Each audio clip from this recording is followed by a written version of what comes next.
elle tient dans un répertoire. On a le fichier principal. J'ai créé un fichier pour l'exécuter.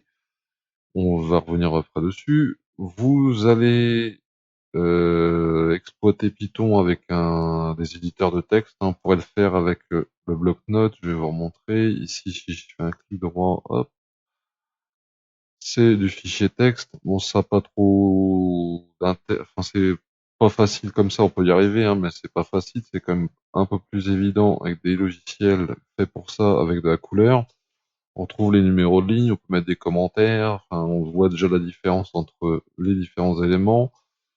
Il y a d'autres logiciels comme Sublime, hein, donc il y a VS Code que vous avez vu avant, je vais retourner dedans. Ça, c'est Sublime Text, donc voilà.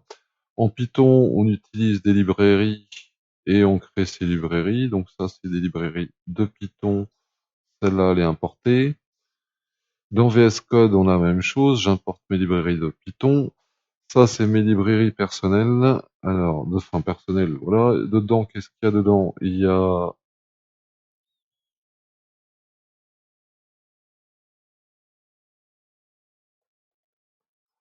les différentes fenêtres que vous allez voir après. Donc ça, c'est en gros un dictionnaire. On va créer, modifier les enregistrements. Donc on va mettre le truc en route, ça va être plus simple, hein. On retourne sur l'application. Donc je vais la lancer depuis la fenêtre DOS. Alors, Python en fait c'est un langage interprété. On a le logiciel, là vous avez vu, j'utilise un logiciel. Maintenant, si je veux pas m'embêter à passer par ce logiciel pour le lancer à chaque fois, je peux lancer ça en ligne de commande avec le fichier que vous avez là. C'est dans le répertoire, ça va être lu par Windows. Je vais cliquer dessus. Voilà. Donc, il lance le Python. Vous avez vu la fenêtre DOS. Il a lancé, en fait, il a chargé le programme Python et il lui a demandé d'exécuter le fichier.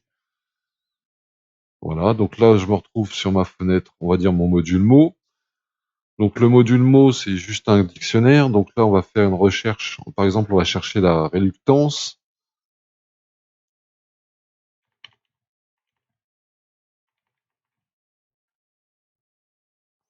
Donc, on trouve le mot.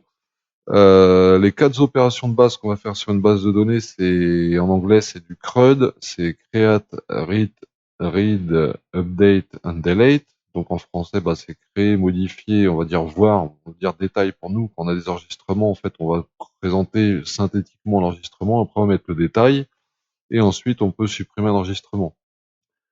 Donc ici, bah, j'ai déjà mes enregistrements, je vais pas les abîmer, je vais plutôt en créer un nouveau, je vais l'appeler ZZZ, on va créer un mot ZZZ, voilà, je crée mon mot, je vais faire une recherche sur ce mot que je retrouve maintenant dans la base de données, je vais le modifier, donc pour modifier le mot, donc là, c'est le même formulaire que tout à l'heure, sauf que là, on va passer en modification, donc je vais rajouter juste EE à la fin, modifier.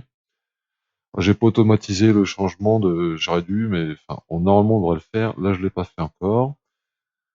C'est-à-dire qu'en fait, quand je clique, quand je rafraîchis ou quand j'appuie sur le bouton, ça devrait rafraîchir. La recherche nous a bien envoyé le mot modifié.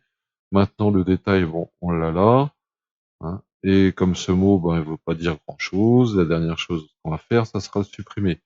Donc, les 4 opérations de base sur la base de données, créer, on a créé un mot, on a modifié le mot, on a rajouté des lettres à la fin, on a le détail du mot. Ça, c'est quand on a des enregistrements plus complexes, ben, vous allez voir plus de détails. Et si c'est par exemple un commercial qui est responsable de compte, on peut avoir le détail des comptes, donc ça va être un peu plus détaillé. Et la dernière opération qu'on va faire maintenant, c'est supprimer l'enregistrement. Je recherche, je n'ai plus l'enregistrement dans la base de données. Voilà. Donc ça, c'est pour du Python, c'est exécutable. La seule chose, c'est que il faut une base de données. Ici, c'est une base de données MariaDB, anciennement MySQL, et dans les autres applications, c'est maintenant du SQLite. J'essaie de mettre les deux. Voilà, donc la base de données, le fichier, il est là, et la librairie, et ici vous avez le fichier qu'on a ouvert dans la session d'avant avec Table+.